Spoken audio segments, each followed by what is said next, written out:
Hello from the town of Van Wert, Ohio. This is the county seat of Van Wert County, Ohio. And I only just found out today was named for Isaac Van Wert, who was one of the 3 men that captured Major John Andre, the British guy who paid Benedict Arnold to betray his country.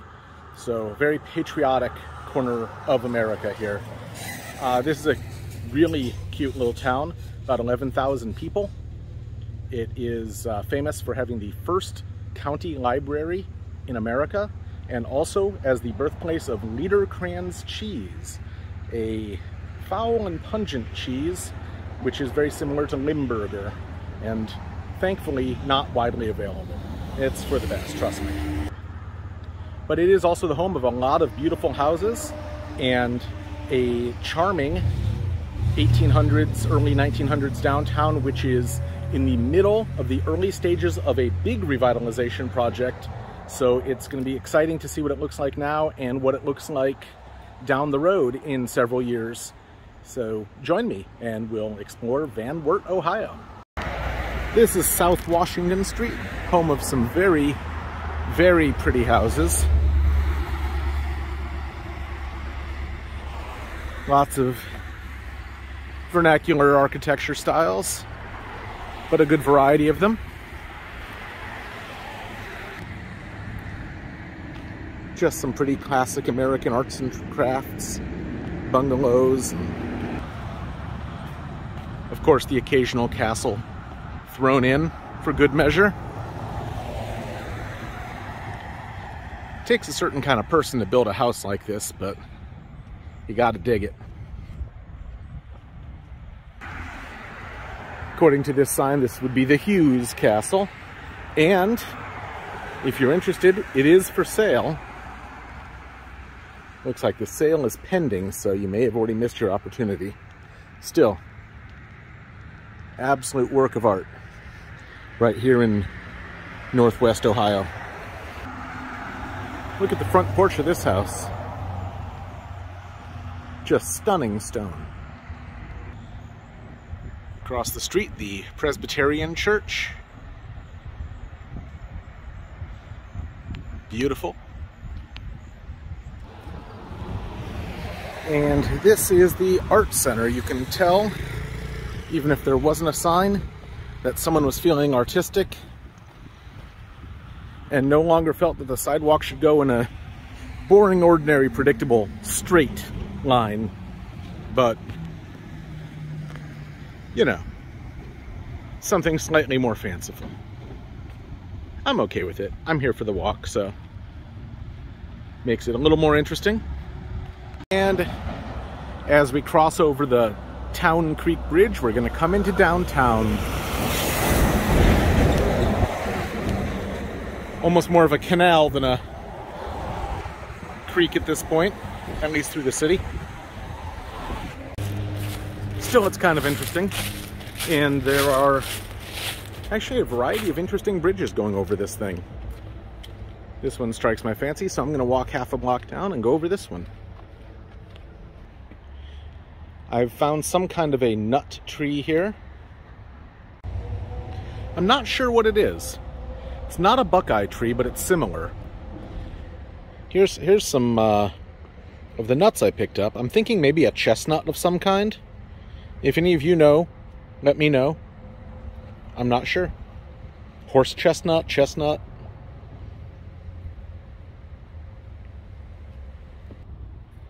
Here's another view of it, so you can see all the fruits coming off of it. Interesting. Don't know what it is, though. And there is a, what appears to me maybe a fire ring, which has been closed up for the season. An interesting rebar sculpture. Reminds me of a shock of wheat. And as we cross over the old bridge here, we meet Bandit, the thieving raccoon. Hello, Bandit. Maybe he'd like one of those chestnuts I found. And the mighty Town Creek as we look at it from all sides here. Well, we're crossing one of the sleepier streets on the south side of downtown, heading up to the Courthouse through a definite can't-be-missed alley. Let's take a closer look. Here we are. There may be a sign with information on the other side, but until then, I'm going to call this Lampshade Alley. Ah, here we are. Former Mayor Eugene Bagley Boulevard, also known to some of us as Lampshade Alley.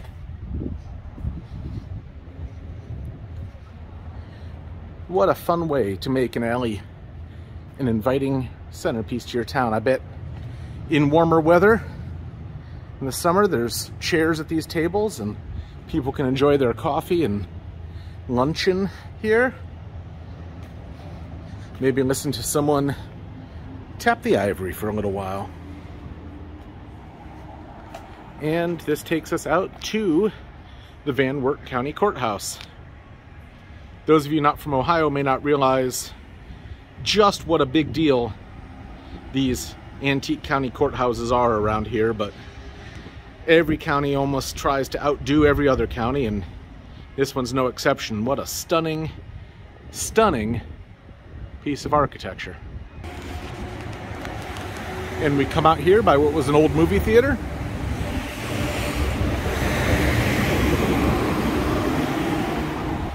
Onto the main drag.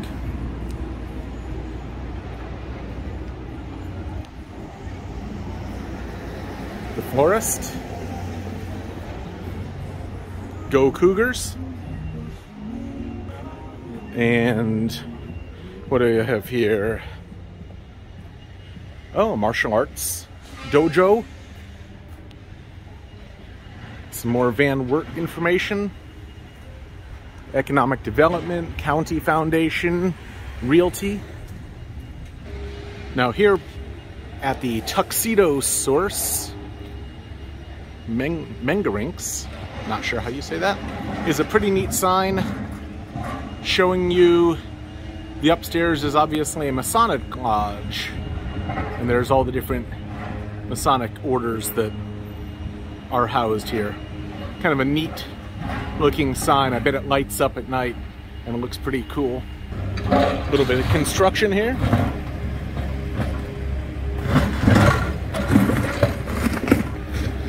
Sadly, Corner Treasures is closed, but wow, just look at some of the stuff in here. These are definite relics of an earlier time. One fun thing I noticed is, much like Maslin and some of the other towns along this corridor, we are right along the Lincoln Highway corridor. And here is a classic old bar. Look at that. Log cabin with the neon. That's got to go back 70, 80 years. Another fun old relic that you get in a town like this. Still a going concern. And toward the end of downtown is the Black Angus on Main. Now they're not open. They don't open till 4. But just inside the lobby is the restaurant's namesake, the Black Angus himself. Hello there. Nice to see you. You're looking tasty, may I say. And here we are on East Main and Walnut, where you get another Lincoln Highway sign marking this as Business Route US 30 in front of some old downtown buildings there on the east side of Van Wert. Some old factory buildings, still in excellent shape. And of course, what Midwestern town would be worth its stacks of corn without a grain elevator right off the railroad tracks there? Maybe if we're lucky, we'll see a train today. And walking back along East Main,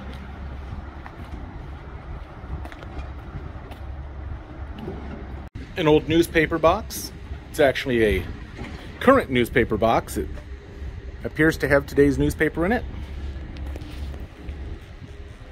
Let's see. No, it appears to have last week's newspaper in it. Well, if you're interested in what happened in town last week and you have $1, that's for you. You can find out. And on this block, we get asked the age-old question, if not, when?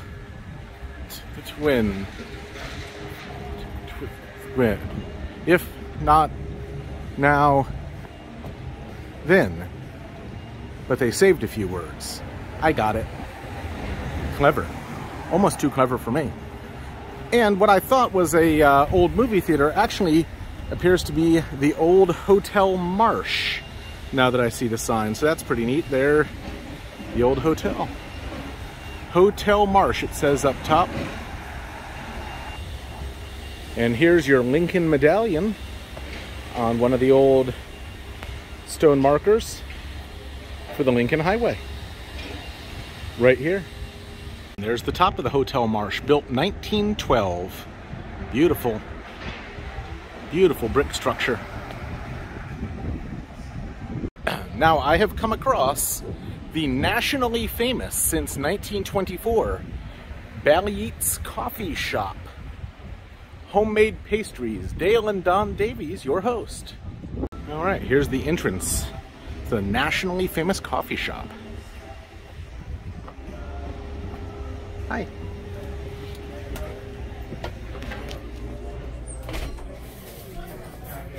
Well, this place has been here for a long time, since 1924, and old school place, so getting some beef barley soup and a patty melt. There's the soup. Lots of beef, lots of barley. There's my patty melt. I've been looking forward to this. That one looks really good. Just what you need on a cold fall day. Yum.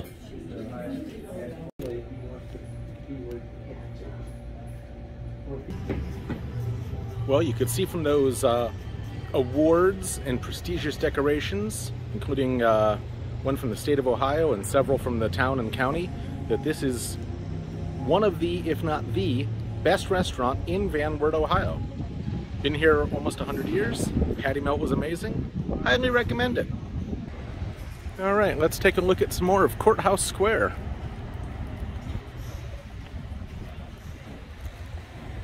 Here's a Civil War cannon placed here in 1903.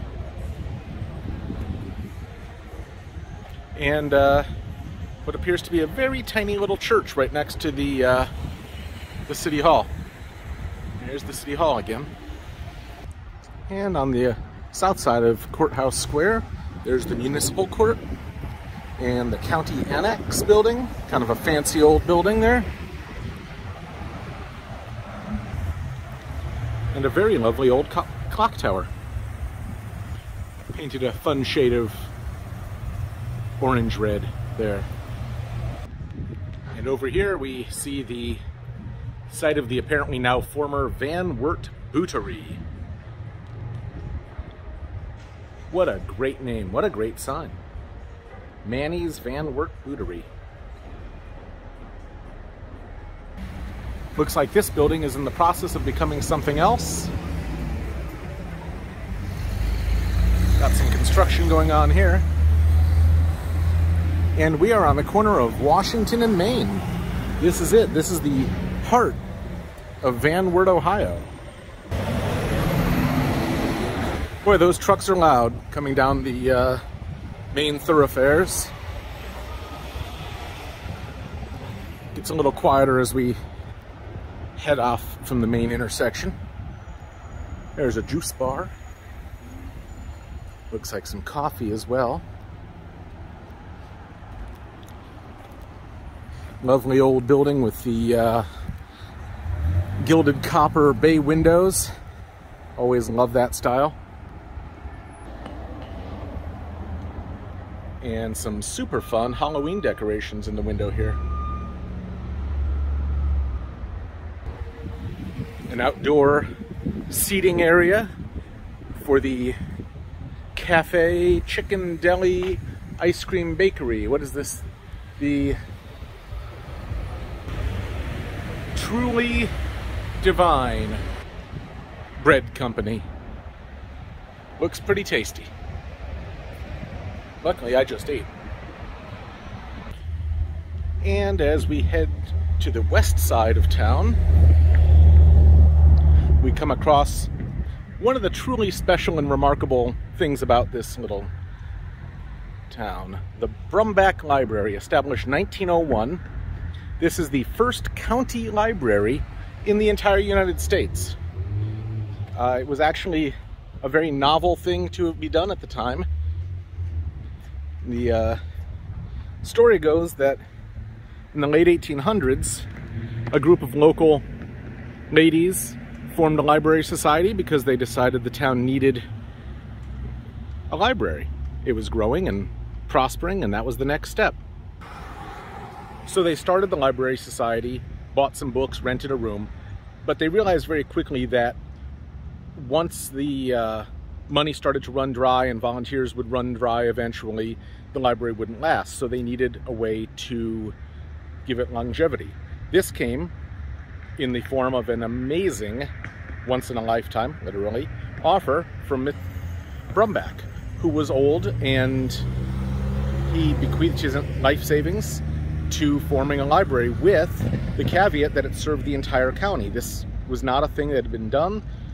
They actually had to get special petition from the state and the federal government to have the library serve an entire county, because they needed to be able to tax the whole county, not just the state, so they had to get approval. That was granted, and they became the first county library system in America. At one point they had up to 16 branches, although I believe they're down to 6 now. And then after the old guy died, they actually bought his mansion and moved the library into it, and it has been there since 1900, 1901. That's right, January 1901. Let's see if we can take a look inside. I don't know if it's open. I hope so. Here's a memorial boulder out front with a plaque to the memory of John Sanford Brumback in recognition of his gift. Absolutely an amazing edifice, huh? Wow. An old sandstone mansion. Similar to the one we saw for sale on the south side of town. Although that one probably had fewer books. You never know. We're going to be quiet because it's a library, but I'll let you look around for a minute.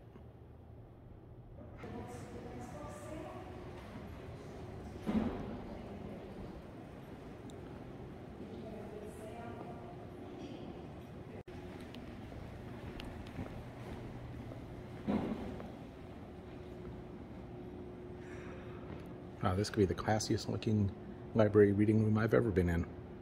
Anywhere. Any city, anywhere. Here's the functional part of the library, which is to say, the books.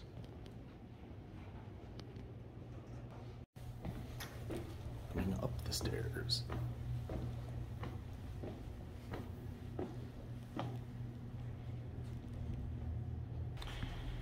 And going down the stairs.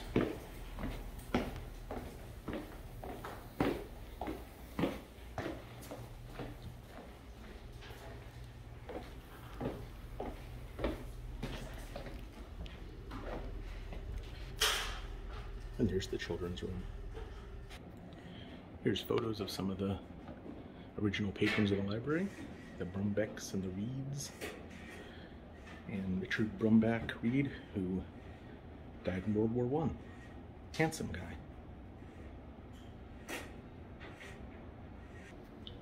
And here's the plaque, a gift to the people of the Van Wert County, and it's been placed on the National Register of Historic Places since 1979. And there's your requisite historical marker. In this case, a very deserved one, as county library systems are really the foundation and cornerstone of the education system in a huge, huge part of America, especially in these rural counties. But even in city counties, having a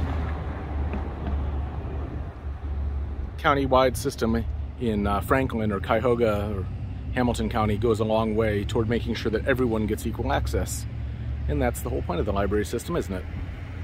So good job, Van Wert. Way to be a leader and pioneer in education. And as we leave the library, we encounter the Fountain Inn. Not quite as historic as some of the other things in town, but definitely a relic of a bygone era. Now, they don't make them like this anymore. And really for good reason. Crossing over the town creek again on yet another bridge. And the beautiful town creek. Nature as God intended. And of course, one other thing Ohio does besides education is football. And this is the Van Wert Cougar Football Stadium right in downtown. Bet this place is banging on a Friday night. We have a gazebo, and if that's not enough for you, a band shell. Everything you need to make a park a park. There's duck number 16. Any of you who are keeping track? Duck number 16 in Van Wert, Ohio.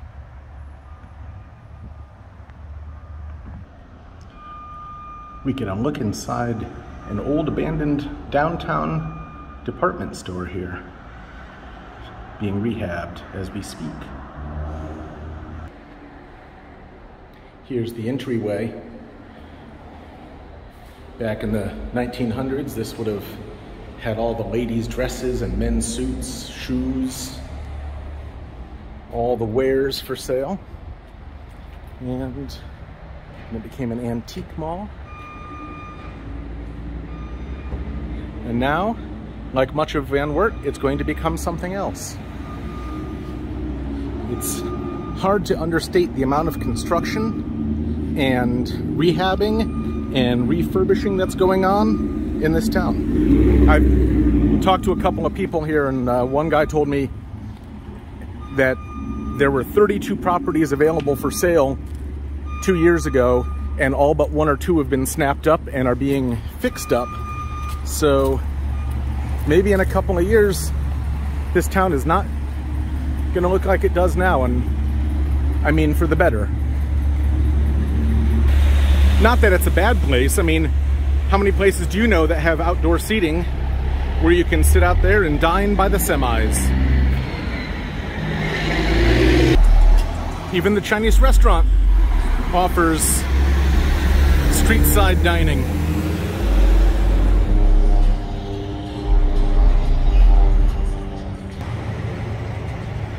There's a beautiful top.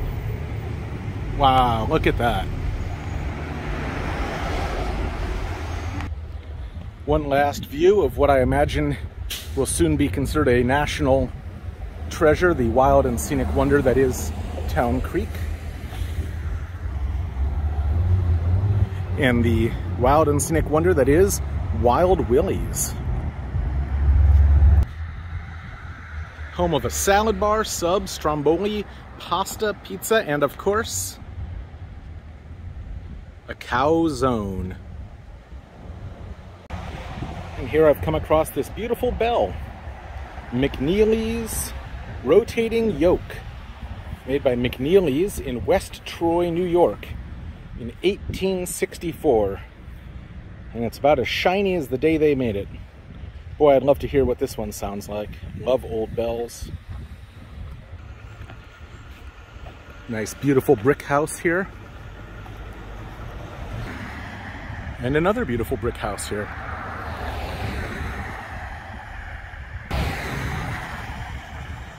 And just a beautiful block of old homes. The wraparound porches and the turrets. sort of a onion dome going on this third one here. And look at all the gingerbread grace notes on the top of this house. Really stunning. Great place to go for a walk when you can walk by things like this. And when you can walk on an old slate sidewalk, makes the walk feel that much more historical.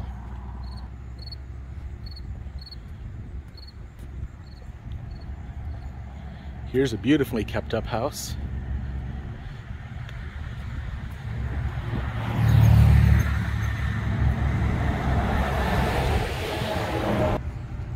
The other side of the street isn't too shabby either.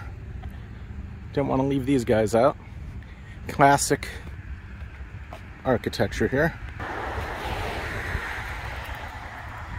Big salmon-colored Victorian with what I'm thinking are maybe Amish decorative touches all around the cupola.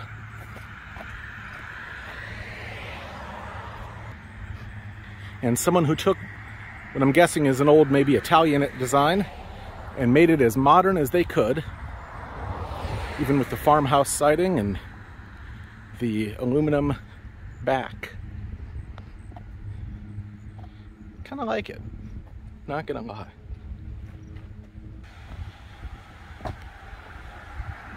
This house has redone their lamppost in a spooktacular style. Whoa. Love Halloween time. And as we enjoy the sound of another semi going by, we can look at a few of the nice houses.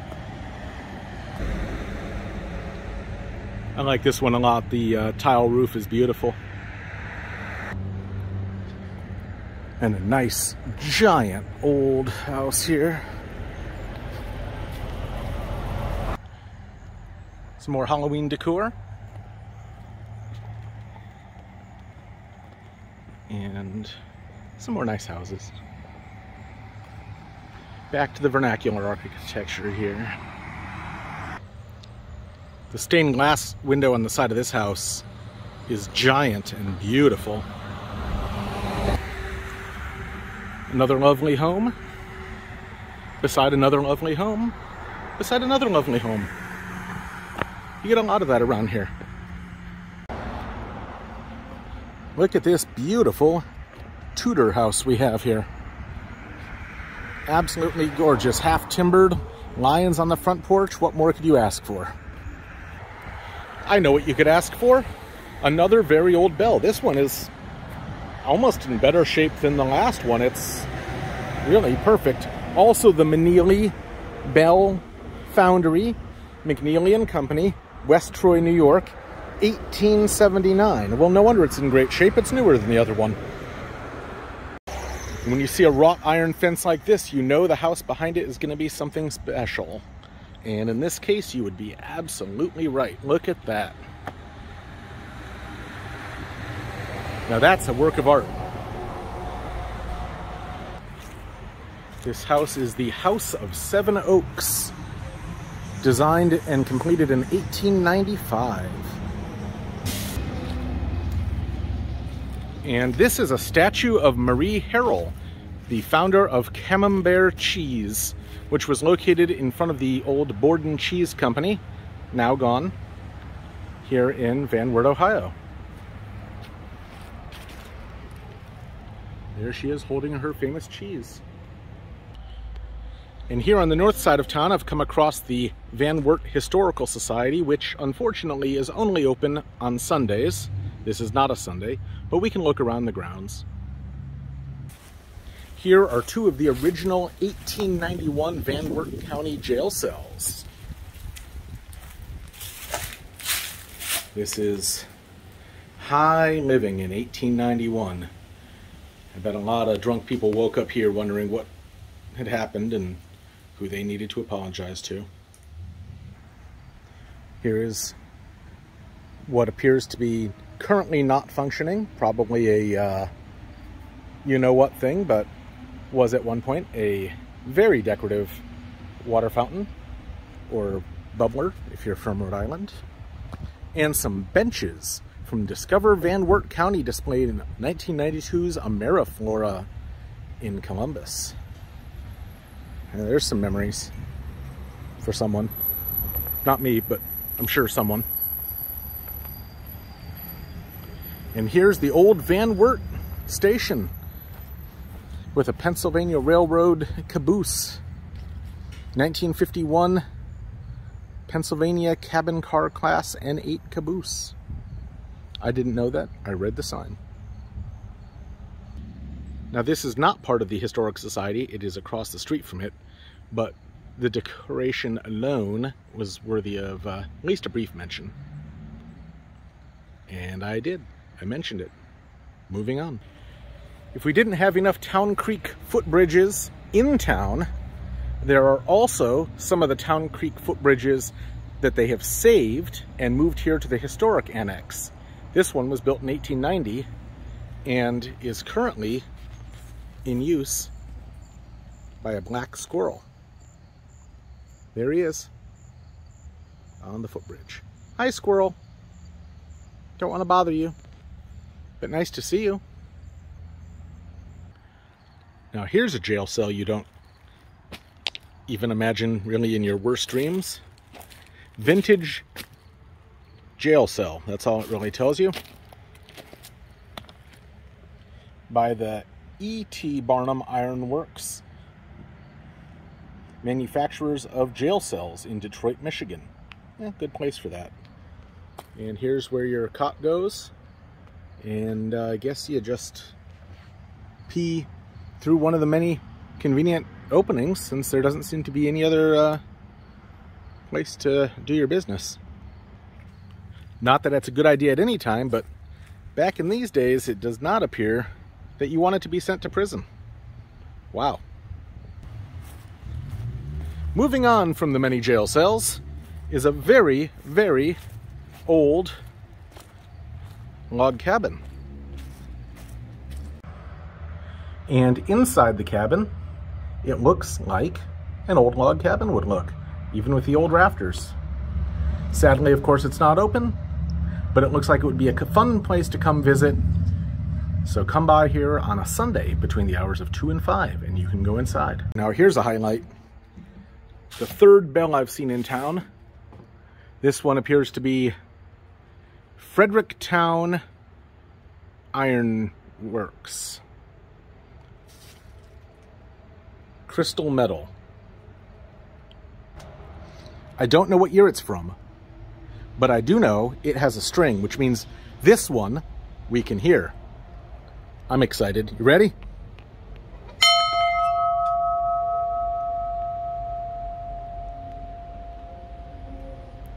Oh, that was beautiful. Loud. That'd get the kids in from the back 40 real quick.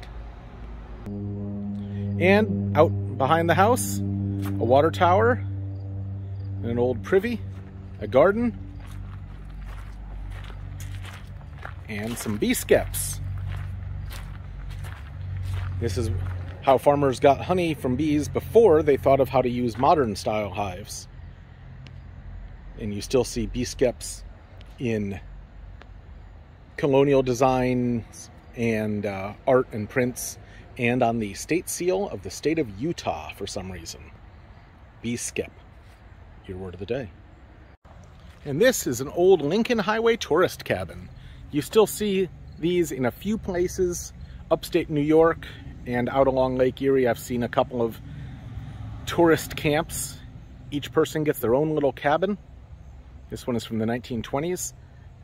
Absolute relic of early American roadway travel, and something I would have been very familiar with had I had the job I have now 100 years ago, for better or for worse. And as we can see looking inside the window, the conditions are marginally better than that of the jail cells that we saw. Just as Spartan, but you do get sheets and a mattress, and unlike the other ones, you can leave anytime you like. And here's an old schoolhouse Unfortunately, it's locked up and the windows have curtains and screens, so I can't look inside, but the school bell is pretty cool up there. Some more black squirrels.